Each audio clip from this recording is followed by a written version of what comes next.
18장에서 19장이거든요. 18장, 19장인데, 자, 이걸 보면, 여호수아가 지금 그동안 정복을 했지만 가나안 땅에 아직 정복되지 않은 땅이 있잖아요. 여기서 우리의 머리에 남는 게 뭐냐면, 믿음은 바라는 것들의 실상이요, 보지 못하는 것들의 증거다. 이 말씀이 다시 떠오르잖아요. 아직 가나안 땅, 아직 정복하지 않은 땅도 분배를 해버려요. 그게 바라는 것들의 실상이죠. 아, 저 땅은 하나님께서 우리에게 약속한 땅이니까 저건 우리 거다. 그게 실상으로 알고 분배를 하는 이런 것들이 이제 믿음의 성숙으로 이제 나가는 거죠. 오늘 우리들도 천국은 지금 우리 눈으로 보이지 않잖아요. 우리가 천국 온 것도 아니고. 그러나 우리가 이 땅 위에서 천국 백성으로 살아가는 삶 자체가 믿음이 아니면 불가능하죠. 믿으면 비록 세상에 머물러 있지만은 천국 생활을 하는 거고, 믿음이 없으면 못하는 거고. 이제 믿음이 생기니까 아직 정복하지 않았지만 내 땅이다라고 이미 분배받는 거고요. 천국도 이미 우리에게 분배해 준 건데, 우리의 눈앞에 천국이 없다고 해서 천국을 누리지 못하는 것은 믿음의 문제라는 거죠. 믿음만 있으면 지금도 세상에 살지만 근심 걱정 사라지고 오직 여호와만을 찬양하고 범사에 감사하며 항상 마음의 평강과 기쁨을 누리는 것이 천국 생활 아니겠어요? 그러니까 믿음만 있으면 지금 우리들도 아직 천국 가지는 않았지만 천국 생활이 가능하다 하는 얘기를 다시 한번 여기서 곁들일 수가 있습니다. 1절로 7절에 보면 7지파에게 미정복지 지도를 그려오라고 해요. 아직 정복하지 아니한 땅 지도를 이렇게 그려오라고. 참, 이런 엉터리가 어디 있어요, 그래. 내 땅 되지도 않았는데 지적도 딱 가져오라고 해서 여기는 네가 가고 여기는 네가 가고. 이게 믿음이 아니면 불가능하잖아요. 예? 그래서 자, 이제 많이 이스라엘 자손들, 특히 여호수아도 믿음이 엄청 성숙했다. 왜? 뺏어서 일부 동편 땅 두 지파 반에게 분배해주고, 이쪽에 와서 유다 지파 땅, 베냐민 땅 분배해주면서 아직 7지파 반이 덜 받았잖아요. 예, 지도 그려와라, 그거다. 예, 지도 그려오면 지도를 가지고 너는 여기 갖고 너는 여기 갖고 이렇게 분배해주는 그런 장면이 여기 나오는데, 이게 이제 이 줄기를 잡아가지고 이걸 이제 제가 이 의미를 알고 이 부분을 보는데, 와, 그렇게 좋을 수가 없는 거예요. 아, 그래서 히브리서 기자가 믿음은 바라는 것들이 실상이요, 보지 못하는 것들의 증거라는 말을, 그게 실감 있게 이게 다가오는 거죠. 그러니까 우리는 꼭 뭐 손에 잡혀야 되고 손에 있어야 되잖아요. 내일 먹을 양식. 그러니까 성경에 보면 먹을 것과 입을 것이 있은즉 족한 줄 알라 그러잖아요. 근데 먹을 것과 입을 것이 있으면 싸놓을 것은 없잖아요. 싸놓을 것 때문에 우리가 걱정하는 거란 말입니다. 싸놓는 건 아직 눈에 안 보이니까. 통장에 예를 들어서 저축한 돈이 뭐 1,000만 원이 있다거나 1억이 있다거나 눈으로 보여야 되는데 그게 없으니까 오늘 먹고 오늘 입을 거 있지만 내일은 어떻게 사나, 이런 것 때문에 우리가 걱정하는 거거든요.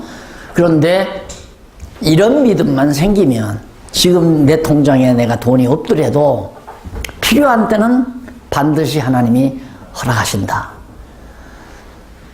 믿어져야 되겠죠. 믿어져야 되겠지가 아니라 믿어집니다. 믿어줘야죠. 믿어줘야죠. 그래서 그저께도 이스라엘에서 오신 선교사님이 이제 아무래도 선교하는데 막 돈 다 모자라죠. 돈 있는 대로 쓰는 것이 선교지니까. 그리고 은근히 이제 그런 얘기를 해요. 이제 선교하는 데 있어서 돈에 대한 얘기. 내가 왜 그걸 못 알아듣겠어요. 걔네가 당장 그 얘기를 했어요. 누구 일을 하느냐고 그래. 내가 선교사님들은 누구 일을 하느냐고. 하나님이 일을 하는 건 틀림없잖아요. 그러면 성경에 하나님께서 당신의 일하는 자에게 망을 씌우지 않는다는 약속이 있느냐 없느냐, 있다는 거예요. 그걸 믿고 살아라. 그걸 믿고 살아야 이게 사람이 주눅이 안 들고 담대해지지. 아까 우리 목사님 운동하면 담대해진다고 그랬잖아요. 영혼이 강건해야 몸도 강건하고 담대해지는 거 아니겠어요? 그런데 자꾸 그냥 내 눈앞에 당장 안 나타나니까 앞으로 선교 예를 들어서 10년 할 거 딱 누가 후원회가 있어가지고 후원 회원들이 예산이 1년에 뭐 2억이고 3억이고 있어 대준다. 그렇게 되면 내가 보니까 선교지 다녀봤지만 늘 뭐 선교 뭐 한다고 미국 가고 저 유럽에 가서 돌아다니고 선교지에는 자기 신부름꾼들 앉아서 뭐 좀 하라 그러고 그런 선교사들이 수없이 많더라고요. 직접 발로 뛰는 선교사. 돈 많은 선수는 말 안 떠요. 자기 말로 안 떠요. 자기는 해외에 나가서 무슨 아이들 다 해외 유학시켜놓고 딸 내 집 가고 아들 내 집 가고 이러면서 지나고 나중에 내가 그걸 알고 속상했지만은 하나님만 의지하고 산다는 것이 억지로 안 돼요. 되질 않아요. 그러니까 여기도 하나님께서 여호수아로 하여금 적어도 정복되지 않은 땅까지라도 백성들에게 나눠줄 때 백성들이 또 순종하는 게 용잖아요. 아니 뺏지도 않은 땅을 그걸 우리한테 준 걸 어떡합니까? 이러고 대들면 할 말이 없잖아요. 가서 그려와서 지도 그려오라. 그 지도 다 그려오니까 다 지도대로 이렇게 너희 여기서 여기까지는 네 거고 여기서 여기까지는 네 거고 그렇게 해서 분배해 주는 내용을 믿고 따르는 이스라엘 자손도 대단하지만 그렇게 믿고 분배해 주는 지도자 여호수아도 인간적으로는 대단합니다. 근데 그 믿음을 누가 주었느냐? 하나님께서 이제 이런 과정을 통해서 우리 한번 과거로 돌아가 보십시다. 여기서 종살이 할 때 모세를 보내려고 호렙산에서 불렀잖아요. 모세를. 그러니까 나 못 갑니다. 나 안 갈랍니다. 난 말도 못하고 나는 가면 죽습니다. 왜? 살인죄 지고 도망 나온 거야. 망명 떠난 거네요. 모세가. 그러니까 만약에 자기가 모세가 살인죄주님이라고 알면 바로가 가만두겠느냐 이거죠. 자기 죽인다 이거죠. 나 안 갑니다. 하나님께서 믿게 하려고 뭐 표적도 행하게 하고 뭐 지팡이 던지니까 뱀꼬리도 뱀이 되게 하고 꼬리 잡으니까 다시 지팡이가 되게 하고 별일을 해도 자꾸만 모세가 믿음이 안 생기는 거예요. 안 가려고. 말 못한다고 나중에 핑계내가 야 내 동생 아론 말 잘하는 아론 있잖아. 그래서 이제 결국 모세가 갔는데 가가지고 그것도 한 번에 그냥 딱 나오도록 하면 나오도록 했으면 얼마나 좋아요. 우리 인간 생각으로는. 그게 아니에요. 10차례 거듭거듭 모세가 가서 달라 내 백성 데리고 나가겠다 하면 그래라 해놓고는 나오려고 하면 또 강팍하게 누가 하나님께서 바로의 마음을 강팍하게 해서 못 내보내게 하는. 그렇게 하나님은 데리고 나와라 해놓고는 못 데리고 나오도록 환경을 만들어 놓으시는 하나님. 왜? 그렇게 해서 어려운 일을 하나님이 이루신다는 것을 마지막 홍해바다를 갈라서 건져내므로 믿음을 갖게 하기 위한 방법이다. 그래서 하나님이 우리의 믿음을 키워가시는 데는 우리 인간 생각대로 순조로움은 없다. 생각을 하셔야 돼요. 하나님이 우리의 믿음을 길러가기 위해서는 순조로움을, 순풍을 주시지 않는다. 바울 같은 사람은 로마로 복음 전하러 갈 때 얼마나 좋아요. 그럴 때 하나님께서 그냥 막 기가 막힌 배라도 하나 탁 해서 대우받아 가면서 로마에 도착하면 그냥 환영 인파가 나와가지고 프랭카드 써들고 바울 웰컴하고 이런 영접도 나오고 그러면 얼마나 좋겠어요. 그렇게 안 하잖아요. 죽이려고 하는 사람들 때문에 결국 고발이 돼서 서구랑 차고 죄수의 몸으로 배를 타고 로마로 향해서 가시는 하나님. 그런 가운데서도 좌절하지 아니하고 정말 로마를 향해서 가는 바울의 그 믿음이 어디서 생겼느냐. 바울 사도 바로 다메섹 도상에서 하나님이 예수님이 보내가지고 나는 네가 핍박하는 예수다 일러주고 그 다음 터키나 마게도니아 아가야 지방 전도할 때 숱한 어려움을 겪잖아요. 바울이 타고 도망을 치지 않는가. 그냥 죽이려고 하는 사람이 쫓아와서 뒤에 와서 또 방해를 붙이지 않나. 그런 역경과 순환 속에서 복음을 전하고 마지막 떠날 때는 아까도 말씀드렸지만 아세야가 다 나를 줘버렸다. 그렇게 고독하고 외롭게 만들어서 바울이 바울 되도록 하시는 하나님의 역사. 이것이 인간 자랑하지 않게, 인간 드러나지 않게 하시려는 하나님의 철저한 배려. 그 사람이란 그 이단 교주들, 왜 그러냐면 이단 교주들은 아까도 우리 선교사님 얘기했지만 이단들은 와서 잘 살아 교인들을 물어간다 이거예요. 그 사람들이 왜 그렇게 이제 결국에는 교주가 되느냐면 모든 많은 사람들이 자기를 떠받들어 주니까. 그래서 제가 늘 하는 말이 있습니다. 후배들한테도 하고 성도들한테도 형통할 때 조심하라. 모든 일이 형통할 때 조심해라. 그 형통하다가 보면 자꾸만 내가 주어를 내가라고 쓸 경우가 참 많아요. 내가 이렇게 했습니다. 아, 내가 이 일을 이루었다. 형통하니까. 그런데 형통할수록 아, 하나님이 이렇게 하시는구나. 하나님이 이렇게 하시는구나. 언제나 주어를 하나님으로 놔두는, 주어에다가 하나님을 붙이는 이것이 우리의 경건 생활에서 연습이 돼야 돼요. 경건의 연습이. 그래서 생각하면 바로 아, 하나님께서 이 고난을 나에게 주셨다. 하나님께서 이 형통함을 하나님이 주셨다. 왜 나에게 이렇게 건강함을 주고 형통함을 왜 주셨을까? 1시간 가만히 하니까 지금 박윤 목사님 아까 열내잖아요. 내 다음부터 오지 말라고. 5시까지 했어.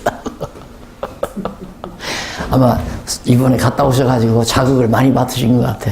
네, 너무 오버하실 것 같아서 제가 약간. 네. 사실이 그렇죠. 우리 모사님들 사실 뭐 교회가 어렵고 하더라도 선교지에 비하면 아무것도 아니잖아요.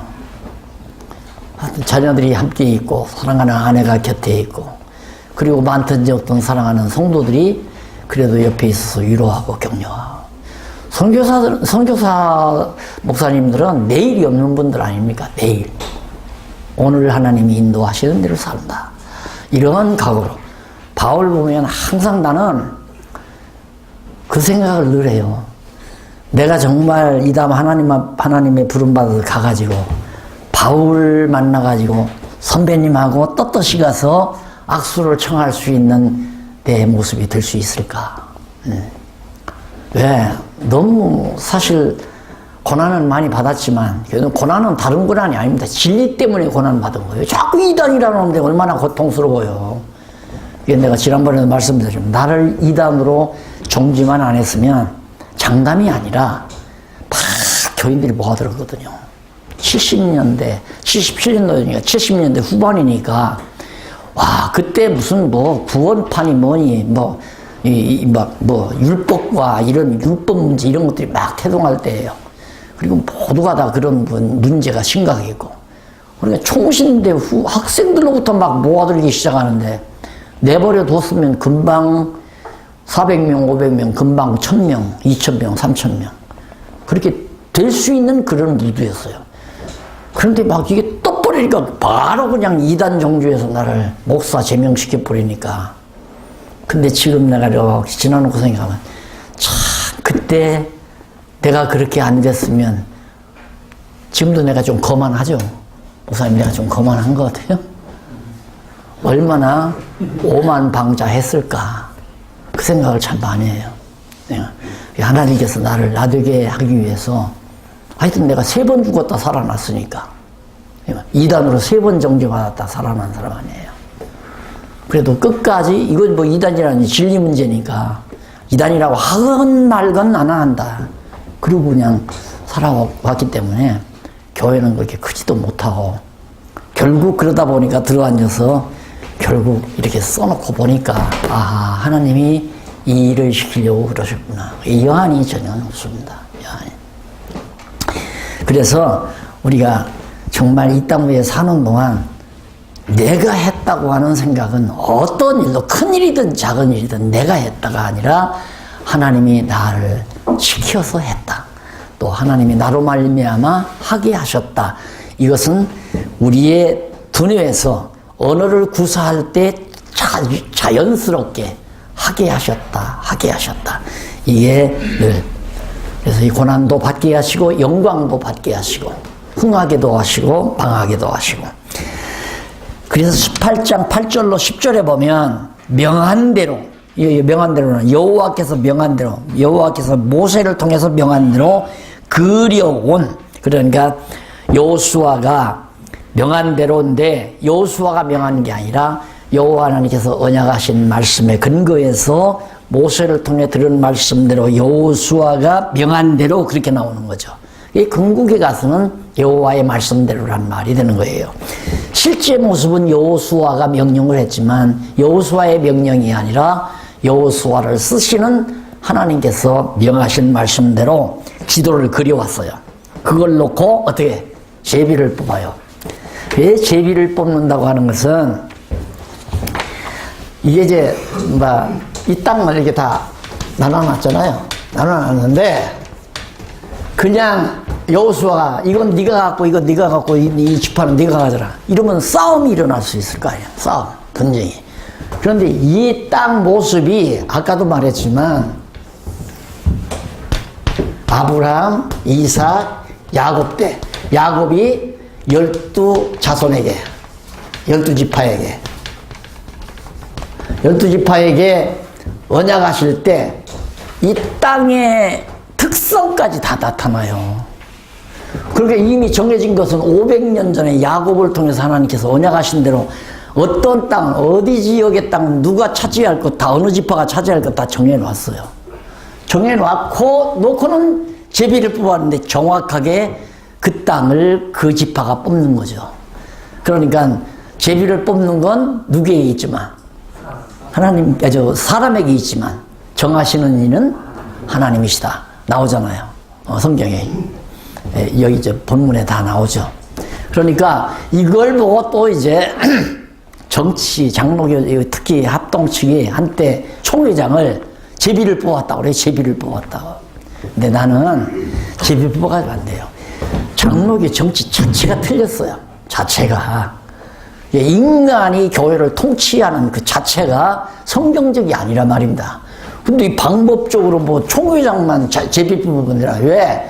총회장 때문에 부패가 너무 많으니까 그걸 없애보려고. 그러다가 이제 없애버리잖아요. 그것도 없어졌다는 것 같다고. 제비를 뽑는 것도.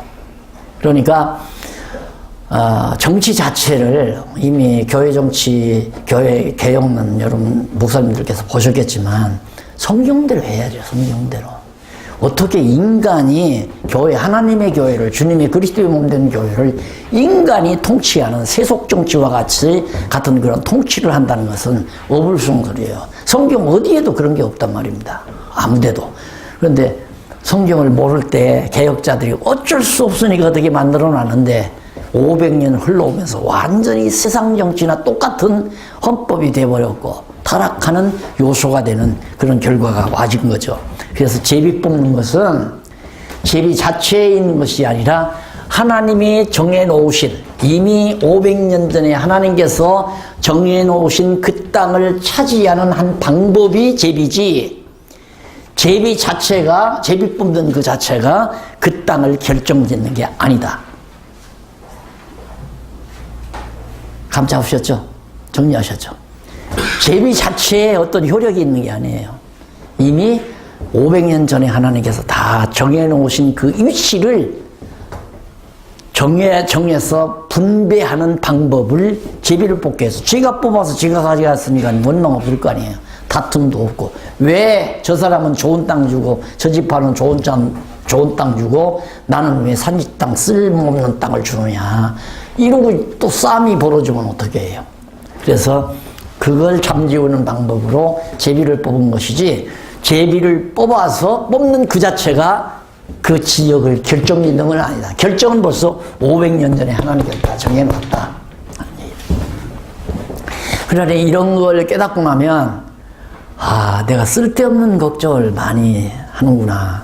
그러면 제가 참 일찍부터 아파트를 하나 조그만 거라도 마련하려고 그 적금을 넣었잖아요. 집에서 적금을 넣더라고요.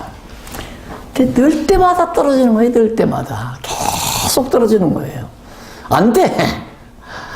그럼 얼마나 열받겠어요. 그럼 안 되면 나 이런 걸 생각하는 거죠. 이게 추첨하는 게 제비 뽑는 거랑 같잖아요. 하나님께서 아직 살지 말라는 거다, 살지 말라는 거. 마지막 은퇴할 무렵에 제가 셋집 아파트를 살았어요. 그거 조그만 아파트 세어도 사는 줄을 장로님들도 몰라본 거예요. 예. 그냥 집 하나 있었는데, 대치동에 집 한 채가 있었는데, 그게 도둑놈이 그냥 아이들이, 딸들만 있는데, 이 아이들이 학교 갔다 오다 보니까, 그 거실에서 라이트 불이, 이 플래시 불이 왔다 갔다 하니까 벌써 눈치채고 경찰에다 보고를 했던가 봐요. 우리 집에 도둑 들었다고. 와, 그거 듣고 나니까 막 소름이 쫙 끼시더라고. 아이고, 집값이 얼마가 되든 말든 빨리 팔고 나가야 되겠다. 그래서 팔아버렸거든요. 팔고 나니까 막 집값이 뛰는 거예요. 그래서 겨우 집 한 채 팔아서 전세, 아파트 전세 얻어가지고 사는 거예요. 근데 어떻게 아파트에 그제 고장이 났다니까 어느 그 관리하는 집사님이 와서 보다가 소문이 들어간 거예요. 목사님 좁은 아파트에서 어떻게 했나 보니 장로님이 와서 보더면 그때부터 이 양반들이 장로님 목사님 아파트 사드려야 한다고 그래가지고 아파트를 하나 사주더라고요. 그래서 그것도 내가 그냥 그 집 팔아가지고 재산 모아서 어떻게 아파트 사고 했으면 그것도 나는 교회 도움만 받았다 이러고 자고할지도 모르잖아요. 그렇게 되는 일마다 하나님은 더 잘하시더라고요. 더. 그래서 그때도 집사 준다고 할 때도 집사람한테 여보 우리 이렇게 전세집 사는 게 목회하는 데는 가장 편안한 줄 알아. 편안한 줄 알아. 그렇게 얘기를 했죠. 나는 예감을 하고 당연하다 그러니까 딱 아파트를 사서 한 50평짜리 가까이 되는 아파트를 사서 이사를 딱 하고 나는데 아이들이 이제 어떻게 해서 오피스텔 한두 개 사놓고 이제 그런 것들이 알려진 거예요. 그 세금 나오는 거. 한쪽에서 소문이 나기를 박 목사님 아파트가 세 채라더라. 이래가지고 교회가 발칵 뒤집어져 버리잖아요. 그래서 그런 것도 어떻게 보면 참 재수없다 이렇게 생각하다가도 아니야. 이거 하나님께서 꼭 필요하니까 이런 과정을 일으켰어. 그리고 다 지금 잘 정리해가고 그리고 없었던 일보다도 다 좋았던 일이고 내가 한평생을 살아오면서 가장 인간적으로 불운했다고 하는 그 찬스가 가장 귀한 찬스더라고요. 내가 볼 때. 내가 그렇게 해석해서가 아니라 성경을 깨닫고 보니까 그때 하나님께서 정말 내 인생의 젊은 날 죽고 싶었거든요. 죽고 싶은 게 뭐냐. 꿈이 다 사라져버리니까. 그런데 하나님께서 내 길을 막아버리니까 나는 그림을 그리고 싶은데 자꾸 막히는 거예요. 공부하는 길이 막혀요. 그림 공부하는 길이. 그래 못하고는 좌절하고 절망하고 사는 의미도 모르고. 그런데 그때 하나님이 나를 안 막아주셨으면 어떨 걸 말하나. 지금 끔찍하죠. 내가 그림 쪽으로 나가면 아마 순수파가 됐을 거예요. 순수파는 그림 그려서 팔아먹는 게 순수파 아니에요. 그림 그려서 파는 건 다 그건 사꾸라들이에요. 그냥 그림에 미쳐 살아야 돼요. 그럼 거지처럼 살아야죠. 그래서 어디 무인도 같은 데 가서 움막 치고 통나무집이나 짓고 그냥 열매 따먹으면서 세상과 결별하고 그림 세계에 빠져들어가지고 사는 그런 이제 순수 미술을 하고 싶은 꿈을 가지고 그랬는데 그 길이 막히니까. 근데 만약에 하나님께서 그 길 열어줬다면 지금쯤은 저 무인도 어디 가서 통나무집 짓고 저 혼자 제 세계에 빠져가지고 여호와 하나님은 다 간대문 데 없이 생각만 해도 끔찍하잖아요. 내 계획대로 됐으면 그렇게 됐을 거라 이거죠. 그런데 하나님 계획은 내 계획보다 훨씬 우월했다 하는 생각을 80여 평생 살아보면서 뼈저리게 느끼는 부분이 바로 그겁니다. 계획하지 말자. 생각하지도 말자. 그냥 하나님이 시키는 대로 하자. 이것이 지금 80세 가까이 산 내 모습에서 나타나는 내 생의 철학입니다. 계획하지도 말고 내일에 대해서 염려하지도 말고 오늘 되지는 대로 하루하루 그날 먹을 거 입을 거 주시는 하나님 앞에 감사하고 시키는 일 열심히 꾀부리지 말고 열심히 하면서 살면 된다고 하는 거. 이 성경에서 배운 여호와 하나님에 대한 진리가 나를 그렇게 만들어 간다는 사실을 고백하는 겁니다. 그 다음에 이제 베냐민 자손 지파가 얻은 기업의 사면 경계, 아까 내가 그려드렸죠. 이게 베냐민 지파예요. 이 베냐민 지파가 나중에 남북으로 갈라질 때 반지파는 북쪽으로 가고 베냐민 반지파는 남쪽 유다로 오고, 그래서 유다 지파와 베냐민 반지파, 이스라엘 열지파와 열지파 반지파에서 열지파 반, 이렇게 해가지고 이제 남북으로 갈라지죠. 그 다음 시므온 자손이 얻은 기업의 경계 성읍들 쭉 나옵니다. 자, 그 다음 넘어가서 10장에서 16장, 19장 10절로부터 16절. 스불론 자손이 얻은 기업의 경계와 성읍들, 다 하나하나 경계, 어디서 어디까지고, 이 안에 무슨 성읍 있을 거 아니에요. 그래서 쭉 열거해 놨습니다. 이것은 봐라. 하나님께서 아브라함과 이삭과 거듭 얘기지만 야곱이 12지파에게 축복으로 언약한 내용 그대로가 지금 역사적 현실로 이렇게 이루어진다. 따라서 여호와 하나님은 살아계시다. 살아계시다. 이스라엘 민족을 선택하신 여호와 하나님은 살아계셔서 이스라엘 민족의 역사를 주관해 가신다. 우리는 아브라함을 선택해서 언약보다도 더 우월해요. 언제? 천지만물을 창조하기 전 태초, 창조 이전에, 그러니까 창세 전에 어디에서? 그리스도 안에서. 우리 다 그때 선택받았잖아요. 이건 변함이 없는 거죠. 모형은 뭐냐면 아브라함 불러서 아브라함의 후손들은 이렇게 해주겠다고 지금 이거 해주는 거 아니에요. 오늘 우리는 천지만물 창조하기도 이전에 영원전 그리스도 안에서 우리 다 하나님이 선택해서 당시에 거룩한 백성 삼아 주었다 이거예요. 그것이 반드시 이루어진다는 사실을 아브라함의 후손의 역사를 통해서 우리에게 보여주는 거 아니에요.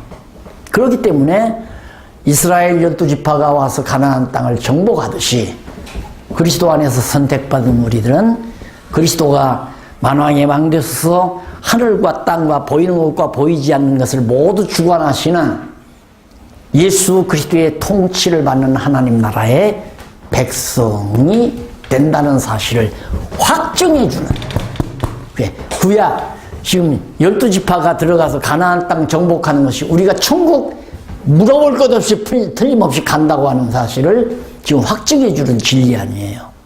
아직 우리 안 갔죠. 천국은 안 갔다 이 말입니다. 지금 이 지상에 이루어지는 천국, 이게 교회인데 이것도 계시 아니에요. 완전한 천국은 아니거든요. 우리가 이제 죽어서 부활한 몸을 입고 이제 이 세상은 다 녹아 없어져 버리고 영원한 하나님의 나라로 우리가 도입해야 이제 본래 여기서 선택받은 하나님의 백성으로서 이제 완료가 되는 거 아닙니까? 미완료 과정에서 지금 교회 시대를 우리가 사는 거란 말입니다. 교회 시대는 이것은 영원한 게 아니에요. 언젠가는 지상의 교회는 망가지잖아요. 다 없어져 버리고. 그러니까 이런 아브라함의 후손 이스라엘 민족의 이런 역사를 공부하면서 천국에 대한 확증을 가지고 있죠. 확증. 나는 천국 백성이다. 그래서 천국을 사모하게 되고, 천국을 사모하다 보니까 지상에다가 뭘 지기지기 해놓고 쌓아놓고 살고 싶은 마음이 안 믿는 사람보다 적어질 수밖에 없잖아요. 여기가 고향이 아니고 여기가 지금 나그네와 같은 세상이니까. 그래서 이제 삶의 자태가 달라진다는 얘기입니다.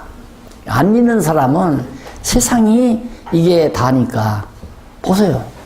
막 부정부패해서 자기 가족들만 잘 먹고 잘 살려고 하는 것이 지금 눈앞에 다 드러나잖아요. 이런 험악한 세상에서 우리가 그 틈바구니에 끼어서 천국 소망이 없다고 생각해 봐요. 나도 어떻게든 머리 써서 한탕 해서 그냥 떵떵대며 살고 싶고, 이런 생각이 이제 우리를 참 비열하게 만들고 비참하게 만들고 타락한 종자로 살 수밖에 없는. 그래서 여기 각 지파들이 기업을 받는다는 거, 이제 아마 보신 목사님 계시겠지만 상급이란 무엇인가 라고 하는 책이 4권에 나오죠. 무엇인가 4권에 나오는데, 상급이라는 것을 보통 이제 우리 우리말 성경에는 경주에서 다름질 잘해가지고 1등 간 사람 상급 받는 그런 개념으로 다 이해를 한단 말입니다. 그래서 우리가 이 땅에 살면서 힘으로 남보다 더 많이 일을 하고 충성을 하면 하나님이 그에게 개털 모자가 아니라 황금 멸류관을 준다. 이런 식이란 말입니다. 그런데 상급이란 말이 기업이란 말과도 같은 얘기예요. 기업. 우리에게 다 이미 보장되어 있어요. 이게 다 상급이에요. 그럼 상급이라는 것은 내가 노력한 대가로 주는 게 아니라 은혜라니까요. 그저 이미 하나님께서 약속한 기업이에요. 그래서 이걸 지금 예수님께서 하나님 나라를 예수님이 부활 승천에서 보좌 우편에서 다 받아가지고 계시단 말입니다. 그걸 요한계시록에서 밝히고 있는 거예요. 내가 지금 그 상급 가지고 있다. 너희들이 나오면 너희에게 다 나눠주며. 나눠준다는 말은 함께 그리스도의 통치 아래서 산다는 얘기예요. 그러니까 이미 영원전 그리스도 안에서 언약된 기업을 우리가 부활 승천에서 그리스도 안에서 누리게 된다는 사실을 요한계시록에서 약속해 준 것을 지금 지상에서는 구약시대 이스라엘 민족 역사를 통해서 보여주고, 신약시대에는 예수님이 오셔서 성령 보내가지고 지상에 하나님의 나라를 세워가지고 우리가 지금 교회 생활을 하고 있잖아요. 그러니 내가 교인이 됐다고 하는 것, 그리스도의 몸된 지체가 됐다고 하는 것은 엄청난 사건이거든요. 근데 그 진리를 모르니까 내가 그리스도의 지체가 됐다는 사실에 대해서 실감을 못 느끼는 거죠. 그 실감을 느껴야 되는데, 그건 안 가르쳐주면 모르죠.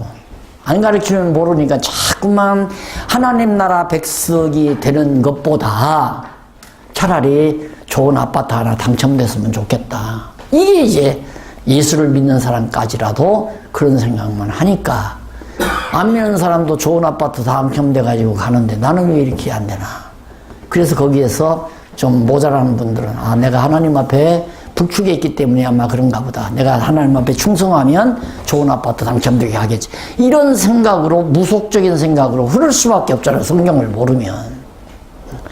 하나님께서 우리에게 좋은 환경을 안 주면, 예를 들면 하나님이 나에게 재산을 많이 줘가지고 어디 경치 좋은 데다가 빌장도 줘놓고 정말 내가 하고 싶은 일을 다, 솔로몬처럼 내가 하고 싶은 일을 다 하도록 다 해놨다면, 우리 박윤인 목사님이 목사님 우리 여기 목사님들 모시니까 오셔서 좀 해주십시오. 목사님 내가 좀 바빠가지고 안 하죠. 하겠어요? 뭐 때문에 하겠어요? 그게 벌써 세속적으로 물러나. 내가 세속적으로 가는 거예요. 나 누려야 되겠다 이거야. 나 이거 많이 있는데 이거 누리고 살아야지. 이거 못 누리고 그냥 가지고 있다가 죽을 때 눈을 어떻게 감아? 이거 어느 놈이 가져가나? 난 그래서 지금 우리나라에서 제일 불쌍한 게 롯데그룹 회장 그 약간 갔다고. 다행히 치매 걸리니까 그러지. 치매 안 걸리면 작은 아들 보고 이를 북북 깔고, 큰 아들은 사랑한다니까 모르지만, 하나님께서 그런 거 보면 늙으면 치매 걸리는 것도 복인 것 같아요. 그런 사람들은 제일 고통스러울 거 아니에요. 그 많은 거 해놓고는 누리지도 못하고 저놈이 가져가나 싶으면 얼마나. 그걸 솔로몬이 노래했거든요. 그 노래가 전도서에 나오잖아요. 전도서에 자기가 실컷 다 해놨는데 나 죽으면 이거 어느 놈이 누릴지도 모른다. 얼마나 마음 아픈 일이에요. 그러니까 거듭 말씀드리지만 우리의 기업은 영원한 하나님 나라에 있습니다. 이스라엘 민족의 기업은 가나안 땅에 있듯이 우리의 기업은 요단강 건너가서, 장로님들 장례식 치르러 가면 요단강 건너가 만나리, 요단강 건너가 만나리 찬송 부르잖아요. 이 요단강 건너가서 천국 간다는 얘기거든요. 천국의 기업이 다 있는데 여행 떠난 거랑 똑같죠. 박 목사님 이번에 여행 떠나서 가서 좀 고생스러워도 아이고 빨리 가면 집에 가면 나 편히 쉴 곳도 있고, 아이고 이놈의 빵 안 먹고 밥 먹을 수도 있고, 통닭도 내가 기어고 해 먹어야 되겠다고 생각하고 왔을 거 아니에요. 내 고향이 있으면 참을 수 있다는 얘기입니다. 그렇듯이 오늘 우리가 보장되어 있잖아요. 이걸 믿으라고 지금 이 성경을 우리에게 보여주는 겁니다. 봐라, 하나님이 언약한 땅 갖다 데려다 놓잖아. 마찬가지로 하나님이 창세전 그리스도 안에서 언약한 영원한 하나님 나라 하나님이 데려다 주겠다 이거예요. 하나님께서. 그러면 그냥 여기서 그냥 아브라함 여기다 불러다 놓고 여기서 그냥 생육하고 번성하고 살게 했으면 되잖아요. 그런데 왜 뭐 때문에 애굽에 내려갔다가 고생 400년 동안 고생시키고 40년 동안 또 이 광야길을 걷게 해서 500년 만에 들어와서 이 땅을 점령하게 하는가? 이분을 알게 하기 위해서. 결국 오늘 우리들도 영원전 그리스도 안에서 선택했으면 뭐로 이 세상 태어나게 해요. 출생을 하지 않게 만들었으면 얼마나 좋아. 이 고통 많은 세상 출생 안 했으면. 근데 왜 출생을 시켜서 7, 80년 이 고달픈 세상을 살게 하시는가? 여호와 경외하기를 배우게 하시려고. 그래야 천국 가서 할렐루야 노래를 부를 거 아니에요. 그래서 난 인생이란 우리 그리스도를 믿는 하나님의 백성들의 삶이라 인생살이란 목적이 여호와 경외하기를 배우는 데 있다. 여호와 경외하기를 배우는 데 있다. 아무리 이 땅 위에서 권력을 갖고 모든 걸 누려놔도 여호와 경외할 줄 모르면 다 헛되고 또 헛되다고 노래하는 것이 전도서란 말입니다. 그래서 솔로몬이 다 경험해 놓고 막판 전도서 12장에 가서 아들에게 여호와를 경외하는 것이 인간의 제일 드는 본분이다 라고 가르쳐준 이유가 배워야 된다. 이걸 하나 가르치기 위해서 우리를 목회도 하게 하고 이걸 하나 가르치기 위해서 장관도 되게 하고 이걸 이 여호와 경외하기를 배우게 하려고 사업도 하게 하고 선교도 하게 하고 여기 선교사님들 계시고 목사님들 계시지만 목사님들 목회가 목적도 아니고 선교사들이 선교가 목적이 아니라 그 과정을 통해서 여호와께서 하신다. 여호와께서 하신다. 내 가문이 어떤 가문인데 큰형님도 있고 큰아버지도 있고 내가 대한민국에 살아서 그분들의 도움을 받았으면 나도 떵떵대고 부자로 살았을 텐데 내가 어쩌다가 선교에 와서 이렇게 고생을 하는가 이런 생각할 수도 있잖아요. 고생하다 보면. 그러나 그것도 다 부질없는 생각. 그렇게 해야만 여호와 경외하는 자가 되게 될 것 같으니까 하나님께서 그런 교육 코스를 정해놓은 것이다. 이렇게 생각을 하시고 세상을 이기며 사는 승리자의 삶이 매우 지혜로운 삶이다. 이사갈 자손도 아셀 자손도 계속 얻은 자손들의 이름이 거기 나오고 31절까지 그 다음에 19장 32절로 39절 1418페이지 납달리 자손 나오죠. 단 자손 나오고 그 경계 어디까지 경계 그 안에 어떤 성읍 다 나옵니다. 자 19장 49절로 51절 1420페이지 가보면 여호수아가 구한 성읍을 주고 땅 나누는 일을 다 끝을 맺었다. 완료됐다. 다 하나님의 정하신 뜻대로 다 분배해주고 성읍도 다 나눠주는 일이 여호수아가 하는 일이 끝이 났다 하는 것이 19장까지 소개됩니다. 그리고 세 번째 보면 양쪽 가로 4번째 레위인에게 분배해주는 내용입니다. 레위인들. 자 그러면 여기하고 동편 땅은 루벤과 므낫세 반지파와 갓지파가 이제 여기 두 지파 반이 여기 차지했잖아요. 여기는 이제 두 지파 반 빼고 나머지 이제 8지파 반이 이제 유다와 베냐민 빠진 다음에 7지파 반이 이제 여기서 다 점령하는 내용인데 유다지파하고 이렇게 다 해놓고는 그럼 레위자손은 빠져버렸잖아요. 레위자손은 이 성전에서 이제 예루살렘 성전에서 성전 일을 하는 게 레위자손이거든요. 이게 구별해 놓은 거란 말입니다. 그래서 레위자손들은 잡부 성전 제사를 드리는데 잡부 역할을 다 해요. 그리고 제사장 역할도 하고 아론은 대제사장 역할을 하고 아론의 자손들은 제사장 역할을 하고 이들은 이 일만을 맡아서 레위자손. 그러면 성전에서 어떻게 다 살 수가 없잖아요. 그러니까 하나님께서 바로 이 지역에다가 각각 흩어져서 레위자손들이 거처할 수 있는 성읍을 하나씩 주어요. 그 성읍만 주는 게 아니라 성읍하고 농토는 아니지만 그 성읍 언저리에 양이나 송아지를 맬 수 있는 들판을 조금씩 주어요. 왜냐하면 백성들이 예를 들어서 양 새끼가 많이 났다. 100마리가 났기 때문에 10마리를 11조로 드려야 된다. 그러면 제사장 집으로 가져가야 할 거 아니에요. 끌고. 그럼 제사장은 갔다가 그거 어디다 내놓겠어요? 그 들판, 바로 성 옆에 있는 풀밭에다가 10마리, 11조로 가져온 그것들을 이제 먹이는 장소를 주는 거예요. 그러기 위해서 레위 자손들은 거처할 장소와 재물들을 관리할 수 있는 들판을 이제 나누어주는 내용이 20장으로부터 21장까지. 그리고 거기 보면 이제 도피성을 세워 부지 중에 오살한 자를 살리라고 명하는 내용이죠. 레위인에게 분배한 도피성.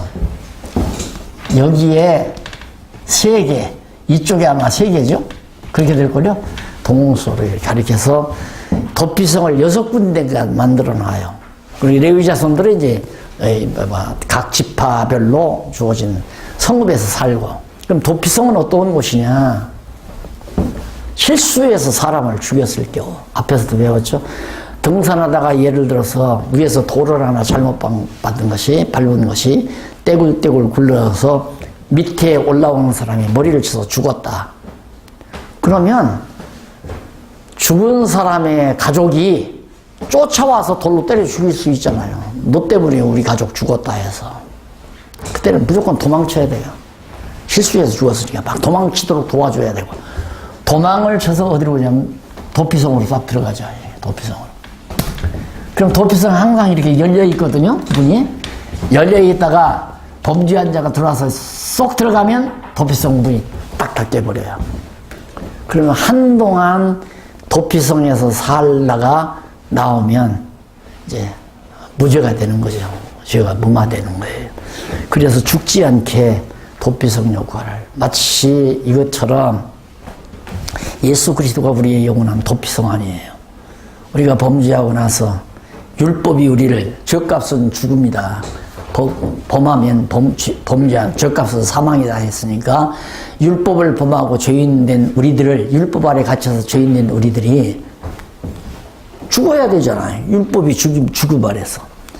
그러면 우리는 어디로 도망가야 되면 우리의 도피성 되시는 그리스도 안에 돌아가면 삶을 얻는다는 이 놀라운 복음 진리가 이 도피성의 진리를 통해서 우리에게 잘 말해주고 있는 겁니다.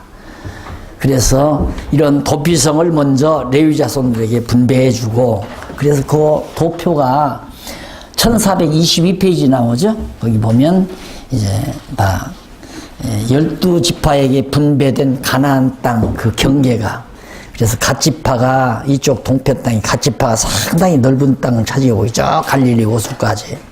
그다음 루벤 지파가 중간에 나오고, 그다음 이제 루벤, 갓, 므낫세 지파가 더 갈릴리 이 위에 땅.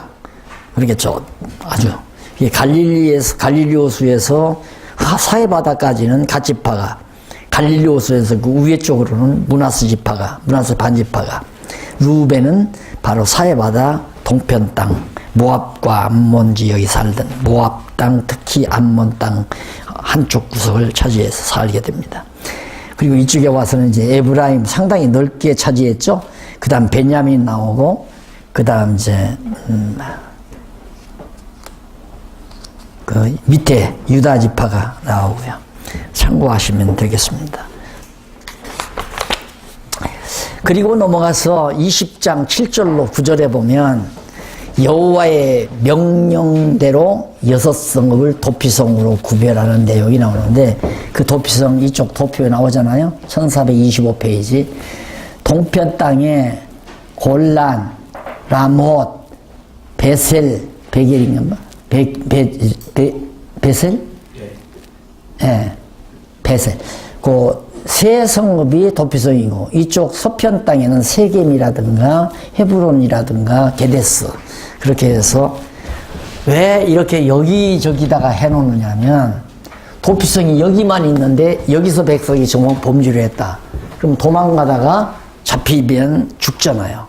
그러니까 어디서라도 쉽게 고의로 범죄한 게 아니라 부지 중에 범죄해서 죽어야 할 자가 삶을 얻을 수 있도록 하나님께서 이렇게 배려를 한 거예요. 6개 도피성을 만들어서.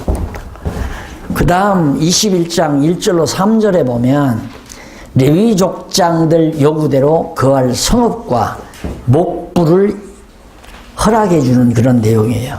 우리도 잠자고 먹고 살 수 있는 성읍은 있어야 하지 않습니까? 그래서 레위 자손들에게 각각 성읍을 주고 요구하는 대로 거할 성읍하고 목부라고 하는 것은 이제 짐승들을 먹일 수 있는 그런 지역들을 이제 허락해 주는 그런.